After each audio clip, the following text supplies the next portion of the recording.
Nuestro programa. Raramente hemos visto a una persona que, siguiendo el camino recorrido por nosotros, no haya tenido éxito en su lucha contra el alcohol. Los que no se restablecen son personas que no pueden o no quieren someterse completamente a este simple programa. Por lo común, son hombres y mujeres que por naturaleza son incapaces de ser sinceros con ellos mismos. Hay esta clase de desafortunados, y no es su culpa, parecen haber nacido así. Su naturaleza no les permite adoptar y desarrollar una forma de vivir que exija una rigurosa honestidad. Sus posibilidades de restablecerse son limitadas. Aunque son individuos que sufren graves anomalías emocionales y mentales, sin embargo muchos de ellos se restablecen si son capaces de ser honestos y sinceros. Nuestras historias revelan lo que éramos, lo que nos sucedió y lo que ahora somos. Si usted, lector, quiere lo que nosotros tenemos y está dispuesto a todo para obtener nuestros resultados, estará dispuesto a avanzar por los pasos. Al principio algunos de estos pasos no fueron aceptados por nosotros. Pensábamos poder encontrar un camino más fácil y más cómodo, pero esto fue imposible. Con toda la energía y honestidad que poseemos, le rogamos que no tenga miedo y que sea sincero desde el comienzo. Varios de nosotros han intentado aferrarse a sus viejas ideas y el resultado ha sido cero, hasta que las abandonan. Recordemos todos los que tenemos el hecho de que tenemos que tratar con el alcohol. Es astuto, desconcertante y potente, y sin ayuda es demasiado para nosotros. Pero existe un ser que tiene todo el poder, y este ser es Dios. Te deseamos que lo encuentres ahora. Las medidas parciales no nos ayudaron. Estuvimos en el punto decisivo de nuestra vida. Pedimos ayuda y protección a Dios, abandonándonos completamente a su voluntad. He aquí los pasos que seguimos y que proponemos como programa de recuperación. 1. Admitimos nuestra impotencia ante el alcohol y que nuestras vidas se habían vuelto incontrolables. 2. Llegamos a creer que un poder más grande que nosotros podría devolvernos la razón. 3. Tomamos la decisión de confiar nuestra voluntad y nuestras vidas al cuidado de Dios, tal como lo pudimos concebir. 4. Procedimos a hacer un inventario moral profundo y sin miedo de nosotros mismos. 5. Admitimos frente a Dios, frente a nosotros mismos y frente a otro ser humano la naturaleza exacta de nuestras culpas. 6. Consentimos plenamente que Dios eliminara todos los defectos de nuestro carácter. 7. Nosotros le pedimos humildemente que hiciera desaparecer nuestras deficiencias. 8. Hicimos una lista de todas las personas a las que habíamos dañado y decidimos hacer enmiendas a todas ellas. 9. Hicimos enmiendas directamente a tales personas en cuanto nos fue posible, excluyendo aquellos casos en que al hacerlo hubiésemos podido dañarles a ellas o a otras personas. 10. Continuamos haciendo nuestro inventario personal, y cuando nos encontrábamos en culpa, de inmediato lo admitimos. 11. Buscamos a través de la oración y la meditación mejorar nuestro contacto consciente con Dios, como nosotros pudimos concebirlo, rogando solo que nos hiciera conocer su voluntad con respecto a nosotros y que nos diera la fuerza para cumplirla. 12. Habiendo conocido una experiencia espiritual como resultado de estos pasos, tratamos entonces de transmitir este mensaje a otros alcohólicos y de poner en práctica estos principios en todos los actos de nuestra vida. Muchos de nosotros exclamaron: es demasiado difícil, yo no voy a llegar. No se desanime, nadie de nosotros ha podido poner en práctica estos principios a la perfección. No somos santos. Lo que cuenta es que nosotros estemos dispuestos a progresar según los principios espirituales. Nosotros hemos buscado progreso espiritual más que perfección espiritual. Nuestra descripción del alcohólico, el capítulo que dedicamos a los agnósticos, nuestras experiencias antes y después de la recuperación, ponen en evidencia 3 puntos bastante claros. El primero es que éramos alcohólicos e incapaces de controlar nuestras vidas. Esto sería el inciso A. El segundo es que probablemente ninguna fuerza humana hubiera podido salvarnos del alcoholismo. Esto sería el inciso B. Y el tercero es que Dios podía y quería hacerlo, si nosotros lo buscábamos. Y esto sería el inciso C. Finalmente convencidos, estábamos en el tercer paso, que habla de todo lo que es necesario para el abandono de nuestra voluntad y nuestra vida al cuidado de Dios. ¿Qué tratamos de decir con esto? ¿Y qué hacemos exactamente para abandonarnos a Él? El primer requisito es el convencimiento de que una vida conducida de acuerdo con la propia voluntad e independencia raramente puede tener éxito. Sobre esta base casi siempre nos encontramos en conflicto con alguien o algo, aunque nuestros motivos sean buenos. La mayor parte de los hombres trata de vivir basándose en su propia energía personal. Cada persona es como un actor que pretende dirigir la representación total. Las luces, la danza, los actores, el escenario, siguiendo sus propios gustos. Si sus órdenes se siguieran, y si los otros solo se apegaran a sus deseos, el espectáculo sería perfecto. Todos estarían satisfechos, incluso él. La vida sería magnífica. En sus esfuerzos por poner todo en orden, nuestro actor quizás pueda mostrarse a veces muy virtuoso. Puede ser afable, simpático, cortés, generoso, indulgente, modesto y altruista. Y también puede ser egoísta, deshonesto y agresivo, como todas las personas en este mundo. Es probable que tenga una personalidad con múltiples facetas. ¿Qué ocurre normalmente? El espectáculo no se desarrolla muy bien y nuestro actor comienza a creer que el ambiente en el que vive no lo trata como él piensa que se merece. Decide hacer esfuerzos más grandes para tener éxito y se vuelve más exigente o más amable según sea el caso. No obstante, el espectáculo ahora no le gusta. Admite que tal vez tiene alguna culpa, pero piensa que los demás son más culpables, y se irrita, y se indigna, y se desprecia. ¿Cuál es su problema fundamental? ¿No es verdad que trata de alabarse a sí mismo aun cuando trata de ser gentil?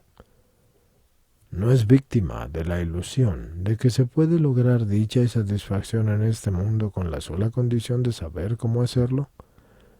¿No es evidente para el resto de los actores que esto es lo que él quiere?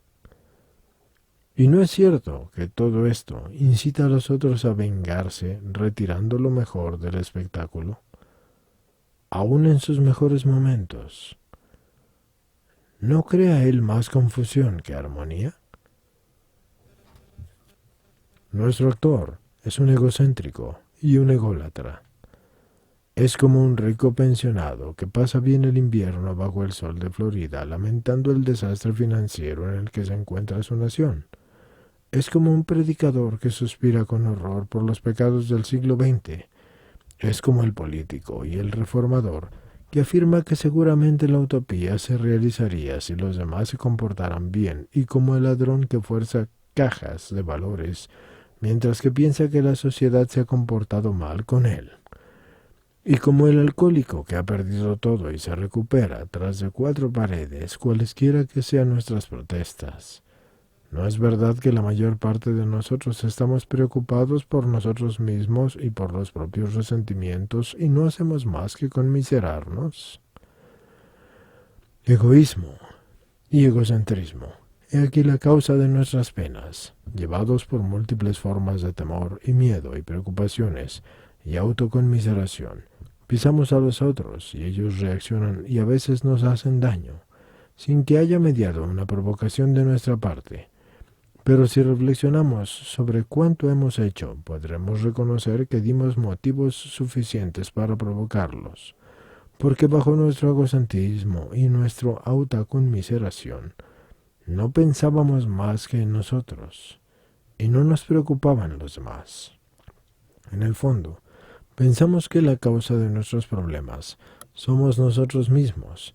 Ellos surgen de nuestro interior, y el alcohólico es el ejemplo típico de una voluntad que no tiene freno, aunque la mayor parte de las veces no se da cuenta de esto. Antes que todo, los alcohólicos debemos desembarazarnos de nuestro egoísmo, si no, el egoísmo nos mata. Dios nos da la posibilidad. A menudo la experiencia nos enseña que no nos es posible abandonar nuestro egoísmo sin su ayuda. Muchos de nosotros tuvimos muchas convicciones morales y filosóficas, pero no pudimos ponerlas en práctica aun cuando lo deseábamos. Ni tampoco pudimos con nuestras solas fuerzas reducir nuestro egoísmo por mucho que deseáramos o tratáramos. Necesitamos la ayuda de Dios.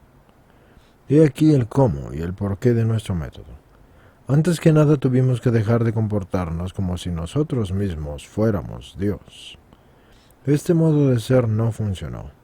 Después decidimos que en este drama de la vida Dios fuera nuestro director. Él sería el director y nosotros sus agentes.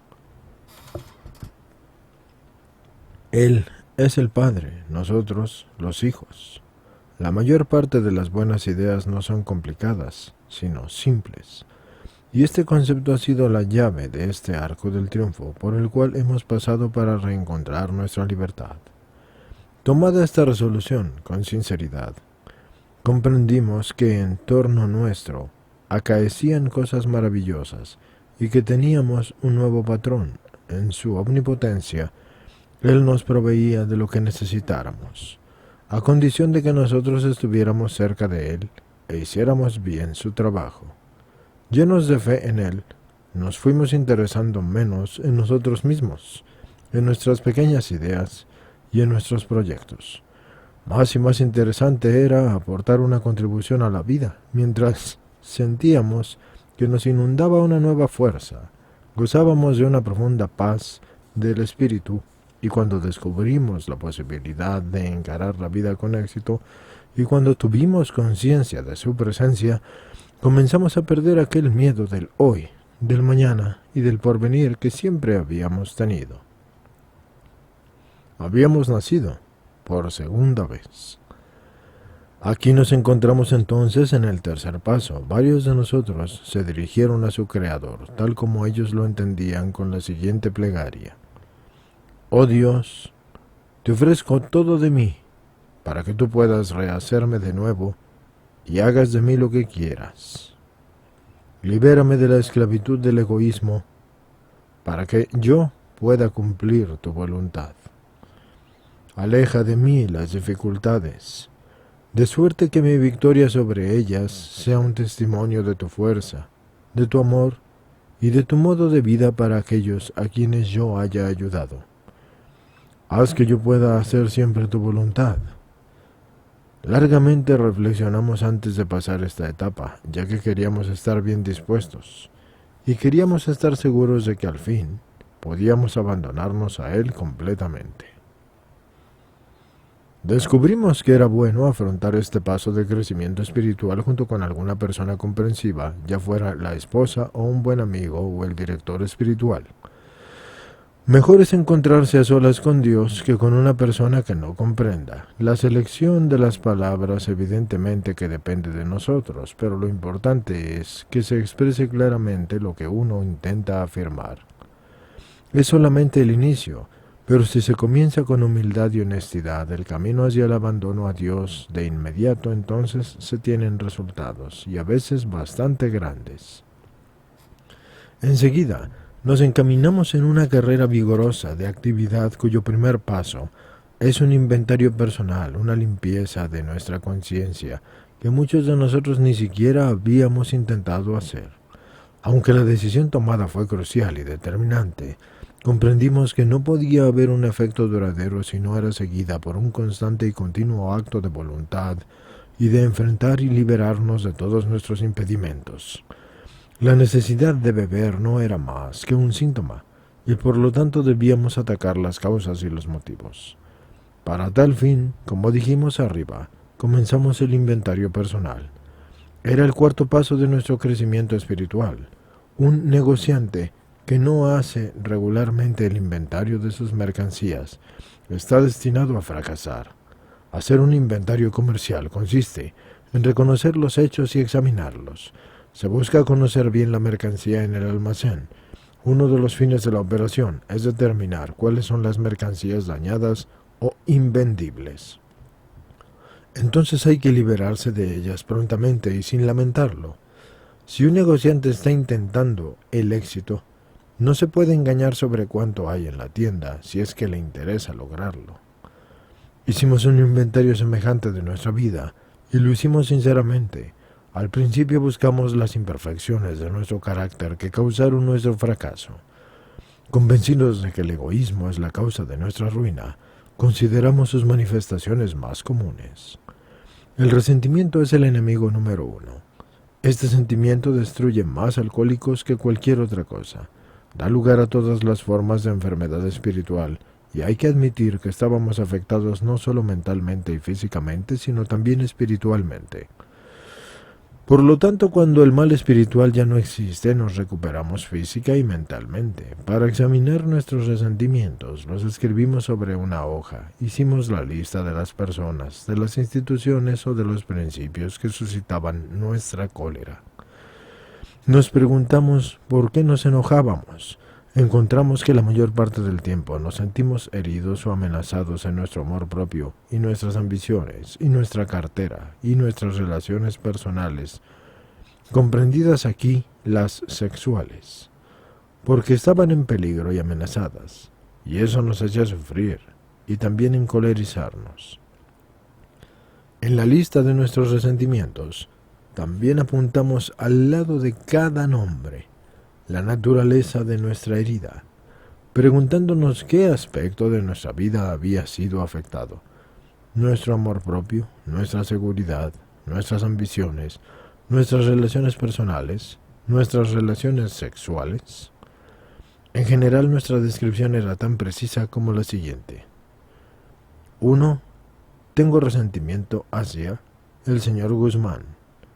Número 2. La causa. Sus atenciones con mi mujer. Número 3. Puntos heridos de mi personalidad. Relaciones conyugales y sexuales. Mi autoestima. Entre paréntesis, miedo. Volviendo a lo de tengo resentimiento hacia y continuando con el señor Guzmán, en la parte de las causas, que es la segunda parte, dice, le dijo a mi mujer que tengo una amante. Y en la parte de puntos heridos de mi personalidad, relaciones sexuales, amor propio y entre paréntesis miedo. Y la tercera parte de tengo resentimiento hacia el señor Guzmán, dice en la parte de causas, Guzmán podría tomar mi puesto en la oficina. Eso está en las causas. Y después en los puntos heridos de mi personalidad, seguridad financiera, amor propio y entre paréntesis miedo.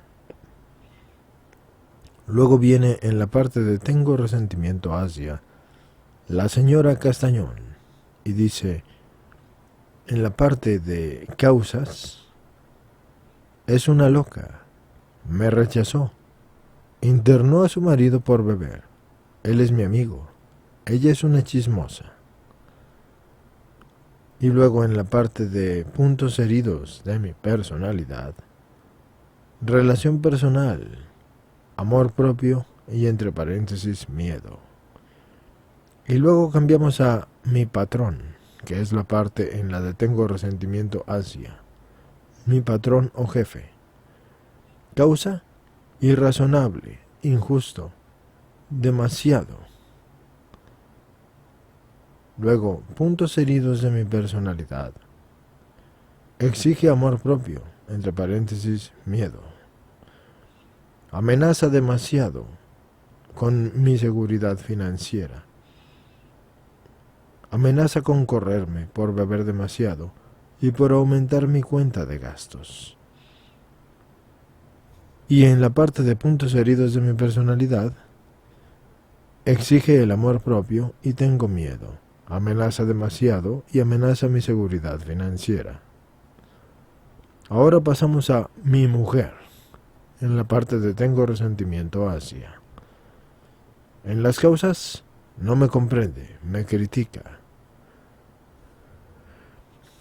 Le gusta el señor Guzmán y quiere que ponga la casa a su nombre. Y en la parte de puntos heridos de mi personalidad, el orgullo, relaciones personales y sexuales, seguridad y miedo. Con esto termina el cuadro que está puesto aquí en este libro, estimados escuchantes. Y para todos aquellos que han estado escuchando este libro y que se preguntan, ¿por qué lo estoy poniendo aquí? Es porque el alcoholismo es un vicio, y un vicio es una destrucción espiritual. Y estoy enseñándoles las cosas de Dios. Y entre ustedes, que ya son 22.500 y tantos, seguro que hay miles de alcohólicos. Sin ofender a todos ustedes, alcohólicos. Entonces, vamos a continuar con esto. Y ya ven que en la parte del libro, donde dice el lector no querrá continuar, el lector reconocerá esto, el lector aquello, aplíquenlo ustedes. El que escucha. Ustedes no están leyendo este libro, pero sí lo están escuchando. Y los que tengan una activa escucha tendrán el mismo efecto. Así que vamos a continuar con la lectura. Así hicimos una revisión de nuestras vidas con la máxima exactitud y honestidad. Al terminar nuestra tarea estudiamos con cuidado lo que hablamos y lo que habíamos descubierto. La cosa más evidente fue que este mundo y quienes lo habitaban están llenos de errores y de defectos, y una buena parte de nosotros llegó a la conclusión de que eran los otros quienes estaban equivocados, así que resultaba naturalmente que ellos continuaban causándonos el mal y que nosotros continuábamos conmiserándonos. Luego de los remordimientos seguía la autoconmiseración, pero entre más luchábamos y más tratábamos de arreglar las cosas según nuestros puntos de vista, más se embrollaba la situación. Como en la guerra, nuestra victoria era solo aparente y nuestros momentos de triunfo tenían una escasa duración. Una cosa es clara. Aquel que viva en el resentimiento profundo acabará por llevar una existencia fútil y desdichada, y cuando dábamos el desahogo a nuestro resentimiento, desperdiciábamos minutos preciosos. Mas para el alcohólico, cuya esperanza es conservar y mejorar una experiencia espiritual, este rencor, el resentimiento, es extremadamente grave. Encontramos que es fatal cuando alimentamos ciertos sentimientos e impedimos que los rayos del espíritu toquen nuestro espíritu. Regresa la locura del alcohol y volvemos a beber, y para nosotros beber equivale a morir. Si queremos vivir, es necesario liberarnos de la cólera. No va bien con nosotros la impaciencia, ni los excesos mentales y pasionales. Quien es normal puede permitirse estos lujos, pero para el alcohólico, tales estados de ánimo son veneno. Regresamos a la lista que habíamos hecho, ya que según nosotros contenía la llave del porvenir. Estuvimos dispuestos a examinar esta llave desde un punto de vista completamente nuevo. Entonces, comenzamos a comprender. En el mundo, sus habitantes, en verdad, nos dominaban. Siendo así las cosas, las acciones de otros reales o hipotéticas, tenían el poder para matarnos. ¿Cómo entonces podíamos escapar de esta suerte? Comprendimos que teníamos que dominar los resentimientos, pero ¿cómo? No teníamos mayor control sobre nuestro resentimiento, igual que nos ocurría con el alcohol. Y ese fue nuestro modo de proceder, y nos dimos cuenta de que las personas que nos infligían males estaban espiritualmente enfermas, como también nosotros lo estábamos. Pedimos a Dios que nos diera el espíritu de la tolerancia y de la benevolencia y de la paciencia, y que hubiésemos mostrado así con un amigo que estuviera enfermo. Cuando alguien nos ofendía con su comportamiento, nos decíamos a nosotros mismos: es una persona enferma. ¿Cómo podré serle útil? Que Dios me preserve de la cólera. Que tu voluntad se cumpla, oh Señor.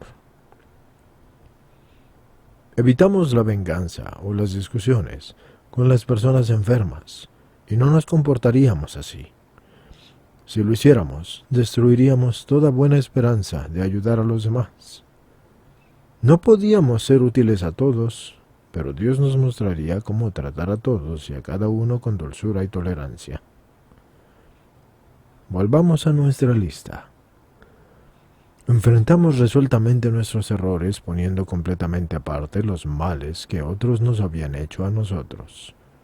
¿Cuándo habíamos sido nosotros los egoístas, los deshonestos, los miedosos? Aunque no hubiéramos sido del todo responsables de una cierta situación, tratamos de olvidar el papel hecho por las otras personas.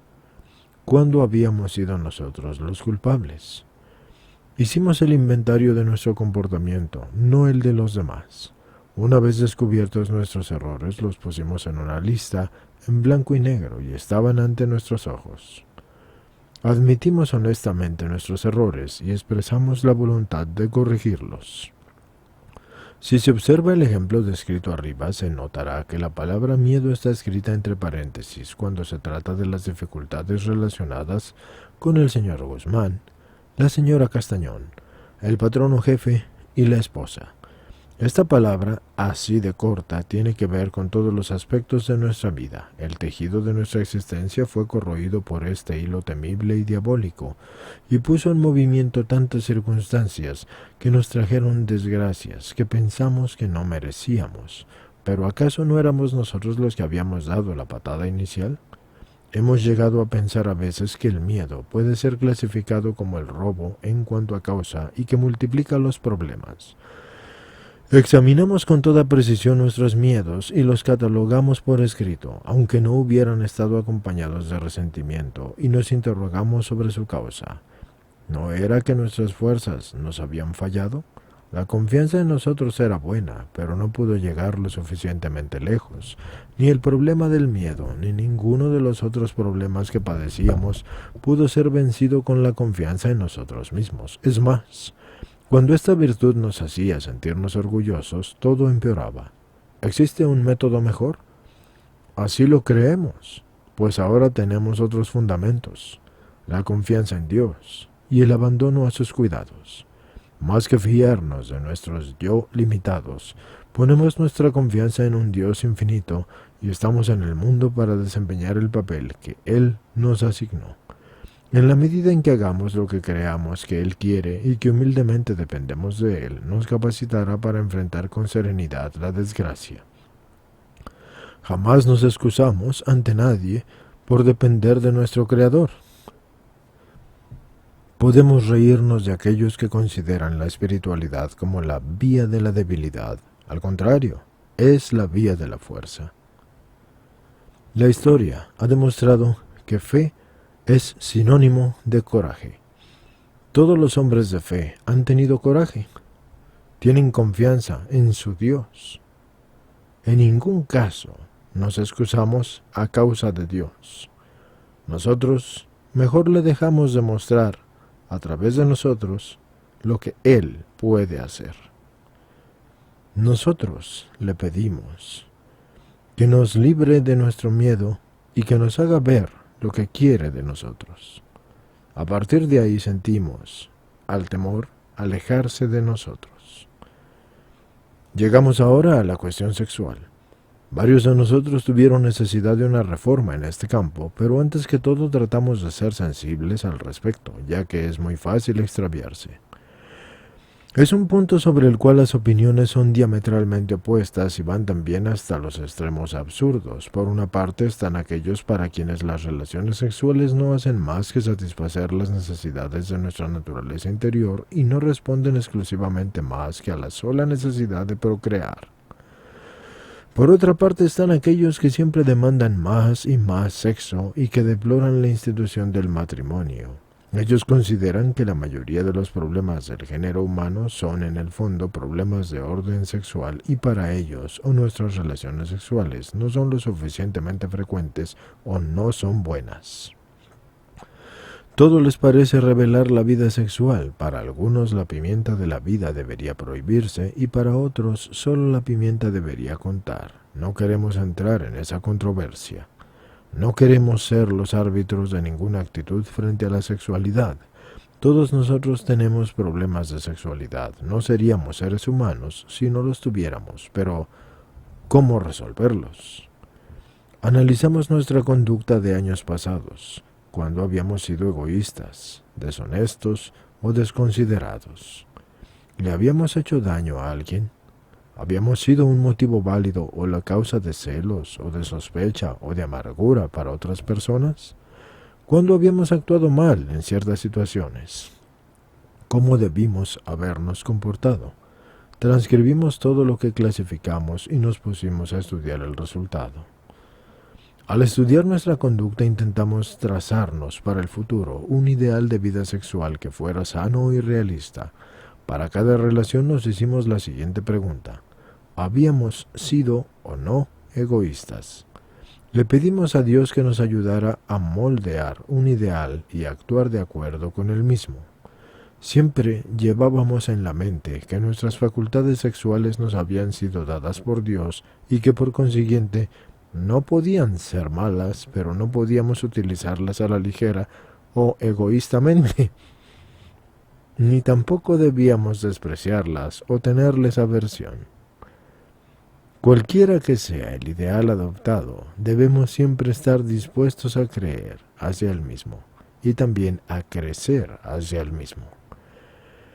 Debemos estar dispuestos a hacer enmiendas por los daños que nosotros hayamos causado, siempre que dicha reparación no cause daños aún más grandes. En otras palabras, tratamos la cuestión sexual como todas las demás. En nuestra meditación le pedimos a Dios lo que debemos hacer ante cada situación examinada. La buena respuesta nos va a ser dada si nosotros lo deseamos. Solo Dios puede ser el juez imparcial de nuestra situación en materia sexual, y a menudo es útil consultar con otras personas, pero nosotros dejamos a Dios el juicio final. Nos damos cuenta de que cuando se trata de cuestiones sexuales, podemos encontrar a personas demasiado rigurosas o demasiado indulgentes. Evitamos las ideas o el consejo de personas histéricas. Supongamos que no alcancemos a llegar a la meta ideal que nos fijamos. ¿Vamos a beber, por lo tanto? Hay quienes comparten esta opinión, pero esto no es más que una verdad a medias. Todo depende de nosotros y de nuestros motivos. Si lamentamos nuestro error y tenemos el deseo sincero de dejar que Dios nos guíe hacia lo que sea mejor, creemos que seremos perdonados y que habremos aprendido nuestra lección. Si no nos arrepentimos de nuestra conducta pasada y seguimos tranquilamente haciendo el mal a los demás, es verdad que volveremos a beber, porque esta no es una teoría. Son hechos aprendidos con nuestra experiencia. Para regresar de manera sucinta al problema del sexo, sinceramente rezamos para conocer nuestro comportamiento ideal en este terreno, para obtener ayuda en situaciones dudosas, el sentido común y la fuerza para hacer lo que esté bien. Si nuestra vida sexual nos causa graves penas, nos ponemos una vez más a servirle a otros. Pensamos en sus necesidades y tratamos de ayudarlos para que las satisfagan.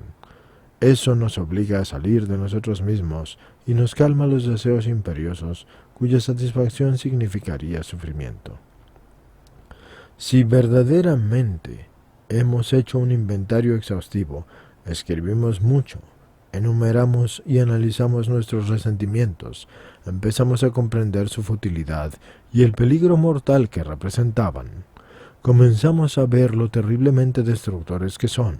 Comenzamos a aprender lo que son la tolerancia, la paciencia y la buena voluntad hacia nuestros semejantes y también hacia nuestros enemigos, a los que empezamos a ver como seres enfermos.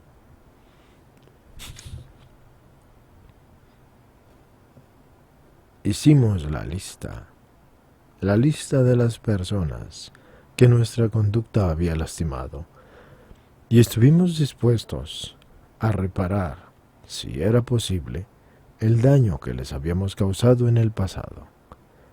En este libro ha leído usted una y otra vez que la fe ha hecho por nosotros lo que no pudimos hacer nosotros por nosotros mismos. Esperamos haberlo convencido de que Dios puede librar de toda forma de voluntad personal y de eso que nos apartaba de Él. Si usted ya ha tomado una decisión en lo que a Él concierne y ya ha hecho un inventario de sus debilidades más graves, ha tenido un buen comienzo. Así, ha absorbido y digerido algunas grandes verdades sobre usted mismo.